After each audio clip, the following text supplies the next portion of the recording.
네, 안녕하세요. 주식은 역시 길길이세 길이십니다. 안녕하세요, 기리분들. 자, 오늘의 경제 공부도 한번 해보도록 하겠습니다. 같이 공부하시죠. 렛츠 기릿. 첫 번째입니다. 일단 공모주부터 이야기를 해야겠죠. 자, 오늘부터 내일까지 청약을 하는, 그러니까 내일 청약일이 끝입니다. 만약에 청약을 한다면 내일 무조건 해야겠죠. 그 모티브 링크를 한번 보도록 할게요. 자, 오늘부터 내일까지 미래에스에서 청약하는 모티브 링크는 전력변화 부품 기업으로 2차전지 관련주라고 생각하시면 될 것 같습니다. 그리고 기관 경쟁률 어땠나? 잘 나왔어요. 스위치 경쟁률은 1075대 1로 총 2100건의 기관이 참여를 했고, 공모밴드는 상단으로 확정. 신청 주식수를 보면은 6,000원 상단의 신청한 비율이 87.4%, 6,000원을 넘어서는 비율이 9.8%로 대부분의 기관이 6,000원 이상을 써낸 걸 확인할 수 있습니다. 그리고 이 기업의 장점은 시가총액이죠. 시가총액이 740억으로 상당히 낮은 편이고, 의무 확약도 3% 정도로 조금 있는 걸 확인할 수 있네요. 자, 그래서 이제 많이 고민을 했습니다. 야, 이걸 청약을 해야 되는가 말아야 되는가? 일단 데이터를 보고 지속적으로 말씀드리도록 할게요. 최근 상장한, 그러니까 올해 우리가 청약하고 상장한 데이터를 보면은 조금 처참합니다. 아스테라시스, 이 친구가 더블에 성공을 했고,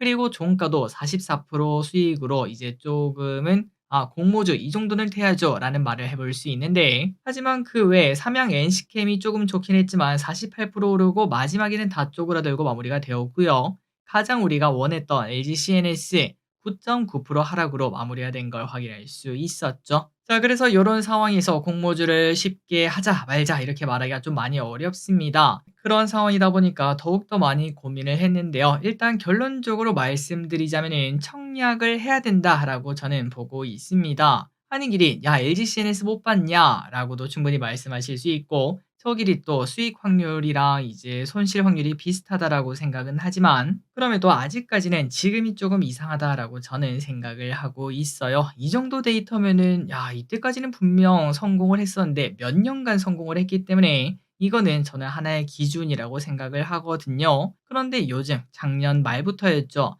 그때부터 조금 상황이 이상해졌지만 증시도 어쨌든 돌아오고 있고 모든 거는 다 돌고 돌기 때문에 결국은 이럴 때 또 기회가 될 것이다라고 저는 생각하고 있습니다. 어쨌든 결론적으로는 저 기릿은 청약을 할 건데요. 하지만 기릿분들 공모주가 이제 좀 싫으신 분들도 분명 계실 겁니다. 그런 분들은 당연히 그냥 패스하시면 되겠죠. 다만 그냥 저 기릿은 그래도 청약을 해야겠죠. 공모주에 또 나름 진심 아니겠습니까? 그래서 청약을 한다는 거고, 그렇다면 그 이유가 뭔가에 대해서만 간단하게 설명드리자면은, 자, 일단 이때까지 수익을 줬던 아스테라시스, 그 다음에 삼양 NC캠, 어쨌든 둘 다 수익을 주던 친구들인데요.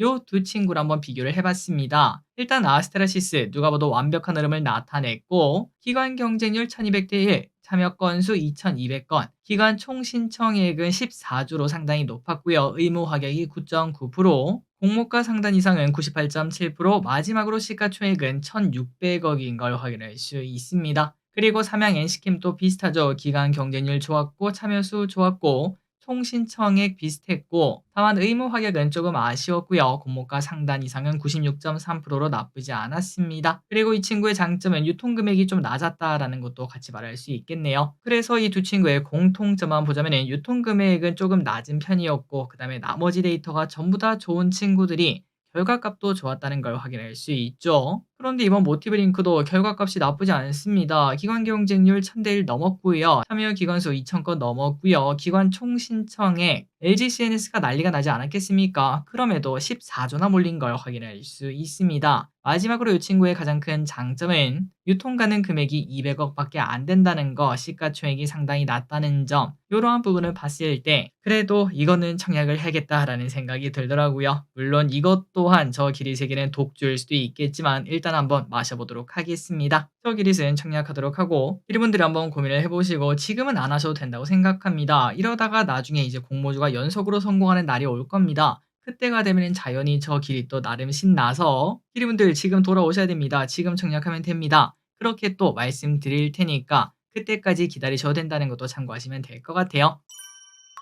다음입니다. 지난밤 미국 증시는 어땠나? 상승 마감했네요. 관세 이슈가 있는데도 불구하고 올라가는 모습을 나타내고 있습니다. 그 이유가 두 가지가 있다고 하는데요. 첫 번째는 관세 부과가 되어도 미국 제조업에는 큰 영향이 없다라는 분석이 등장. 오히려 철강 쪽에는 좋다라는 평가가 나타났습니다. 그래서 어제 미국에서는 철강, 알루미늄 관련주가 좋은 흐름, US 스틸, 알코아 등등이 상승했다고 하네요. 그리고 두 번째는 우리가 공부했던 부분입니다. 트럼프가 지금 관세, 관세, 관세 이렇게 말을 하고 있지만 결국 이 또한 협상용 카드일 뿐이다. 이러한 이야기가 나타나고 있는데요. 거기다가 딥시크 이슈도 이제 많이 사라지지 않았겠습니까? 사실상 없어진 것 같습니다. 그러한 이야기가 나타나며 증시는 상승세를 이어갔고 우리나라 증시도 나쁘지 않았습니다. 다음입니다. 자, AI에 대한 기대감은 여전히 이어지고 있습니다. 샘 올트먼이 곧 AGI 시대가 올 것이라는 전망을 내놓았는데요. AGI가 뭐냐? 뭔가 보험 이름 같은데 그건 아니고 인간과 유사하거나 인간을 넘어서는 AI를 말합니다. 우리가 영화에서만 보던 그러한 AI라고 말할 수 있겠죠. 그런데 그 변화가 10년 내에 있을 것이라고 하네요. 저보다 똑똑한 사람이 컴퓨터 안에, 스마트폰 안에 들어있다는 소리입니다. 자, 그렇다면 샘 올트먼이 그렇게 예상한 이유가 뭔가? 바로 AI 사용 비용이 매년 10배씩 감소하고 있다고 합니다. 작년에는 이 정도 AI를 개발하려면 100만 원이 필요했는데 이제는 10만 원이면 된다는 의미고 내년에는 만 원이면 된다는 소리죠. 그리고 이렇게 비용이 감소하게 되면 AI는 더욱더 확산되고 발전이 될 수밖에 없다는 것. 그리고 이렇게 확산된 AI로 인한 사회 경제적 가치가 기하급수적으로 늘 수밖에 없으며 그러다 보니 AI 파급 효과가 성능 발전을 뛰어넘을 정도가 되고 더 많이 또 투자하게 되며 결국 어마어마하게 성장하게 된다. 그게 이제 10년 뒤면은 AGI가 나올 것이다 라고 말을 하고 있습니다. 그래서 이제 이런 걸 보니까 야 근데 발전하는 걸 오케이인데 그 딥시크 때문에 저비용 뭐 그런 얘기가 좀 나온 거 아니야? 그런데 샘 올트먼은 오히려 좋다고 합니다. 야 싸면 살수록 더 좋죠. 어차피 같은 금액을 투자하는데 싸면은 더 빨리 발전되지 않겠습니까? 그렇기 때문에 결국은 투자 속도는 줄어들지 않을 것. 요렇게도 말을 했다고 하네요. 다음입니다. 그래서 오픈 AI는 지속적으로 준비를 하나 봅니다. 오픈 AI가 엔비디아에 대한 의존을 줄이기 위해서 자체적으로 개발한 AI 칩을 생산할 계획이라고 합니다. 앞으로 수개월 내 설계를 마치고 TSMC에 의뢰할 계획이라고 하는데요. 이렇게 생산을 의뢰하면 칩의 정상적인 작동까지 확인하고 양산까지는 빠르면 6개월 정도가 걸린다고 하니까 야, 내년부터는 오픈 AI는 자체 AI 칩을 사용할 수도 있을 것 같습니다. 자, 물론 그렇게 생산한다고 해서 엔비디아 없이 다 되냐? 그건 또 아니겠죠. 그럴 거면 엔비디아가 왜 있겠습니까? 모두가 다 하고 있죠. 그렇기 때문에 모두를 대체할 수는 없지만 일단은 회사 인프라 내에서 먼저 사용될 것으로 보인다고 하네요. 다음입니다. 이 와중에 가십 하나 보도록 하겠습니다. 샘 올트먼과 일론 머스크의 사이가 안 좋다는 거 알고 계시죠? 두 사람은 오픈 AI를 한때 공동 설립한 적이 있었지만 이후 갈라서기도 했었고 얼마 전 스타게이트가 나왔을 때도 머스크는 야 너희 그만큼 돈 없잖아 그거 사기 아니냐 이렇게 깎아내리기도 했었습니다. 자 그런데 이번에 머스크가 또다시 오픈 AI를 깎아내리는 건지 아니면 뭔가 도발을 하는 건지 모르겠지만 한 가지 이야기를 했다고 하는데요. 머스크의 투자 컨소시엄이 오픈 AI의 모회사를 141조 원에 사겠다 이렇게 말을 했습니다. 그런데 우리가 어제 공부했었죠. 오픈 AI가 삼성전자 가치를 넘겨 이미 430조 평가를 받고 있다는 것. 그런데 141조 원을 말했다는 거는 뭐 사실상 도발 아닌가라는 생각도 드네요. 자 그런데 샘 올트먼 바로 반격에 나섰습니다. 아니다 야 이거 팔 생각 없고 그냥 내가 X 있잖아 그거 14조 원에 살게 이렇게 도발하는 모습도 보여줬다고 하네요. 다음입니다. 한편 오늘 트럼프는 철강과 알루미늄에 25% 관세를 부과하는 행정명령에 서명했다는 소식이 나왔습니다. 그러면서 일단은 예외나 면제가 없다 이렇게까지도 말을 했는데요. 그런데 문제는 이 관세가 끝이 아니라고 합니다. 이제는 또 자동차와 반도체, 의약품 여기에 대해서도 관세를 검토 중이라고 밝혔고 상호 관세에 대해서도 앞으로 이틀 내에 부과할 것이다 이렇게 말을 했습니다. 자, 그래서 앞으로 관세 이야기는 계속 나타날 것 같습니다. 다만 오늘 우리 장은 어제 미국이 그랬듯 관세에 대해서 큰 우려가 없이 미국처럼 상승하는 모습이 나타났는데 하지만 어디로 튈 줄 모르다 보니까 일단은 긴장감은 가져봐야겠죠. 다음입니다. 저는 지속적으로 걱정을 하고 있는 현기차. 안 그래도 애매한 상황인데 관세 걱정까지 나타나며 주가가 힘을 못 쓰고 있는 상황입니다. 그런데 KB증권은 관세에 대해서는 걱정하지 마라. 선반영이다. 이렇게 말을 했다고 하네요. 하는 길에 그러면 현기차 사도 되냐? 그런데 그렇다고 매우 긍정적이라는 건 아니라고 합니다. 인센티브도 증가하고 있으며 자율주행 개발 등에서도 선도 업체와의 격차가 여전히 큰 상황이다 보니 매력은 제한적이다라고 말했다고 하네요. 개인적으로도 올해 일단 완성차보다는 다른 주식을 먼저 공부하고 배당 시즌이 가까워지면은 그때 공부하는 게 좋지 않겠나라는 생각을 해봅니다.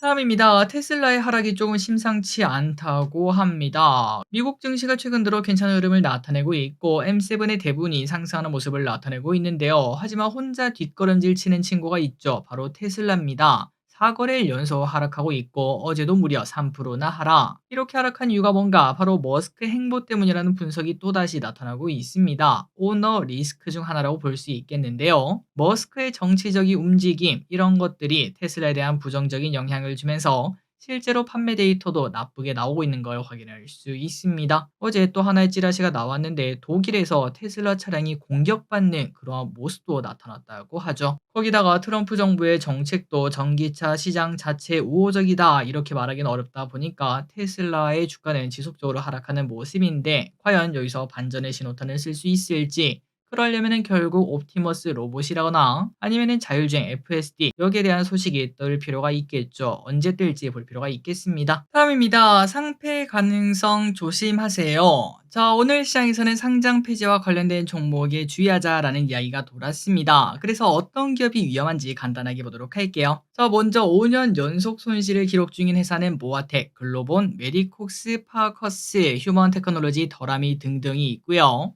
그리고 반기 기준 검토 의견이 거절된 곳은 태영건설, 삼부토건, KC그린홀딩스, KC코트랩, 베셀 등이 있습니다. 그리고 이외에도 3자 배정 유상증자 대금을 부당 사용했다거나 반기 검토 의견이 비적정하거나 등등 이런 식으로 안 좋은 이야기가 있는 기업들은 하이드로리튬, 에이스테크, TYD, 아스트, 캐리, 한탑, IT센, 알체라 이러한 기업들이 있다는 거 참고하시면 될 것 같고 이 기업들이 전부 다 상패가 되는 건 아니지만 상장 폐지 가능성이 있다는 거 그렇기 때문에 2, 3월에는 당연히 주의를 해야겠죠. 매력적인 기업이라고 판단을 하시더라도 3월 지나서 매수하는 게 맞다고 봅니다. 다음입니다. 자, 이 와중에 숲에서 분식회계라는 단어가 등장을 했습니다. 진짜 무서운 단어가 등장을 했죠. 그렇다면 어떤 의혹이 나왔나 봤더니 게임 콘텐츠 광고 매출을 과장했다는 의혹을 받고 있다고 하는데 다만 숲에서는 바로 반박을 했습니다. 그럴 이유가 우리는 없소이다 라고 말했으며 성실히 조사에 임하겠다라고 이야기를 했다고 하네요. 그래서 오늘 숲은 10% 가까이 급락 출발하는 모습을 나타냈으나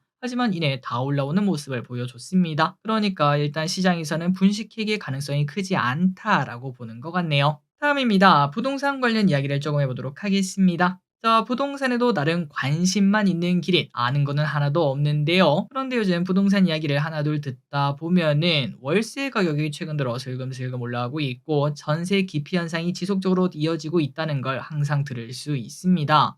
그런데 중요한 거는 앞으로 전세가 자연히 없어질 가능성이 높은데 전세가 사라지면 월세 가격이 계속 올라갈 수밖에 없다고 하네요. 아니 길에 전세가 없어지는 거랑 월세랑 뭔 상관이냐? 일단 전세가 사라지게 되면 집 주인 입장에서는 무이자로 돈을 빌렸던 상황이 사라지게 된다고 합니다. 그러면 결국 집 대출을 유지하기 위해서 월세를 올릴 수밖에 없겠죠. 어떻게든 그 이자를 충당을 해야 되니까요. 그리고 또한 사람들의 월세에 대한 수요가 높아지면 자연히 월세 가격은 올라갈 수밖에 없고 실제로 최근 들어 전세 사기 걱정이 많이 나타나지 않았겠습니까? 그러다 보니까 월세 수요가 늘어났는데 서울 대학가에서는 월세 가격이 엄청나게 오르고 있다고 합니다. 1년 사이에 9%나 올랐고 어떠한 대학교는 월세 가격이 등록금 가격을 넘기는 모습도 나타났다고 하네요. 자, 그리고 이어서 보도록 하겠습니다. 앞으로의 집값을 전망하는 이야기는 아닌데요. 다만 이 상황 그대로 금리도 가만히 있고 정부도 가만히 있고 전 세계 글로벌 경기도 가만히 있는다는 가정하에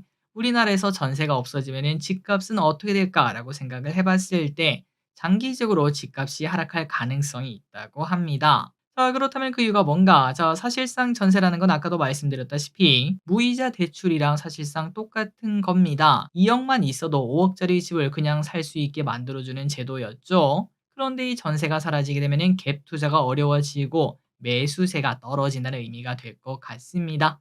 또한 전세가 사라지는 상황에서는 지금 집을 보유하고 있는 사람들도 계속 들고 있기에는 부담이겠죠. 결국은 매도세가 커질 수밖에 없고 이는 집값 하락에도 당연히 영향을 줄 수 있겠습니다. 다만 앞으로 무조건 그렇게 된다는 건 아니고 금리에 따라 정부에 따라 상황은 언제든 바뀔 수밖에 없겠죠. 실제로 전세가 사라질지도 알 수가 없고요.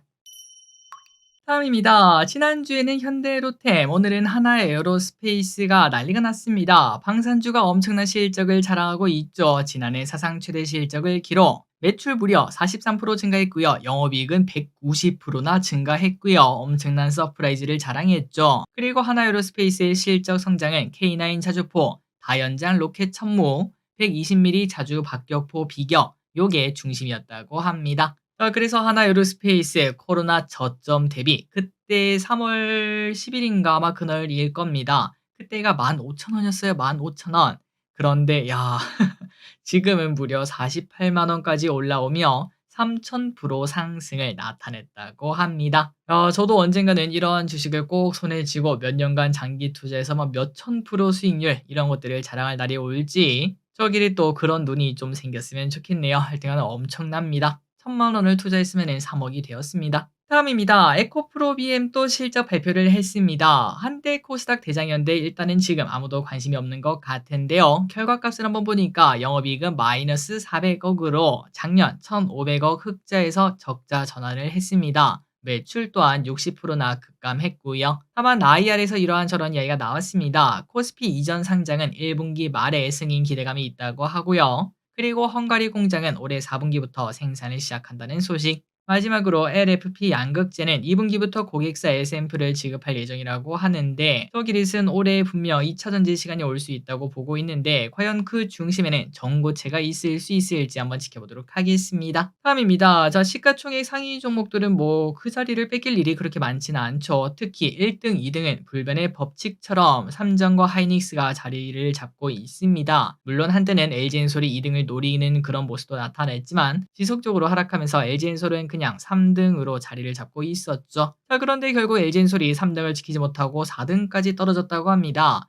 그럼 누가 3등을 차지했나 봤더니 바로 삼성바이오로직스. 요즘 역사적 신고가를 계속 갈아치우고 있으며 진정한 황제주 100만 원 넘는 주식이 되었다고 하네요. 자, 3반은 올해 4공장이 완전 가동에 돌입하면서 실적이 우상향을 찍을 것으로 예상이 되고요. 그러다 보니까 목표 주가가 계속 올라가며 슬금슬금 상승을 하고 있다고 합니다. 다만 최근 많이 오르면서 퍼도 올해 예상 퍼가 61이라고 하는데 저평가라고 부르기는 조금 어려울 수도 있겠네요. 다음입니다. 자, 요즘 증권사에서 계속 연락이 오는 게 있습니다. 대체거래소가 어쩌고 약관 변경이 저쩌고 이렇게 적혀 있는데요. 어제 한 기리분이 질문을 주셨더라고요. 이거를 어떻게 해야 됩니까? 정답을 알려드리자면 그냥 냅두시면 됩니다. 그냥 냅두면 대체거래소 출범 후 대체거래소와 지금거래소 둘 다 사용할 수 있어요. 자, 하루 12시간 거래 과연 우리의 생활에 어떻게 침투할지 모르겠으나 한번 기대감 가지고 지켜보도록 하겠습니다. 마지막입니다. 과거 갑질이라는 단어가 떠오르면서 완전 폭망한 남양유업. 그런데 작년에 결국 최대 주주가 바뀌게 되었고 딱 6년 만에 순위 흑자 전환에 성공했다는 소식이 떴습니다. 자, 오너 리스크가 사라지는 게 이렇게 큰 걸까요?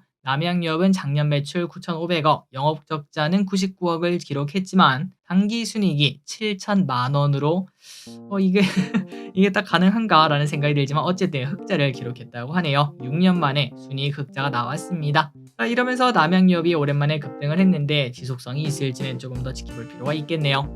자, 오늘의 공부 여기까지 끝났습니다. 항상 이렇게 같이 공부해서 진심으로 감사합니다. 지금까지 기리셨습니다. 빠이요.